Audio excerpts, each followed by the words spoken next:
నువ్వు ఇక్కడే ఉండాలనుకుంటున్నావా? నీ ఆలోచనలు ఇంకా సుఖపడాలనుకుంటున్నాయా? దేవుని కొరకు ఎక్కడికైనా వెళ్ళి హల్లెలూయా ఏదైనా చేయగలిగింది చేసి ప్రభు కొరకు. ఆమేన్. దేవుడు నీకు ఇచ్చిన రక్షణ భాగ్యాన్ని బట్టి ప్రభును స్తుతించు. ఒకవేళ నువ్వేం చేయలేకపోతే ఆ దేశ ప్రజల కొరకు ప్రార్థన చేస్తావు కదా. హల్లెలూయా.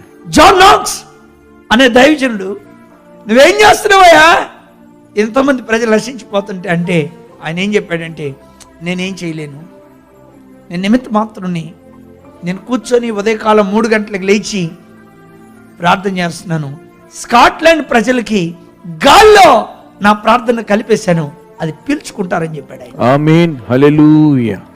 ఆయన ఒక ప్రార్థన చేశాడు, స్నేహితుడా, స్కాట్లాండ్ దేశాన్ని ఇస్తావా లేకపోతే నా ఆత్మను తీసుకుంటావా? మరి నీ ఆలోచన ఎలా ఉంది?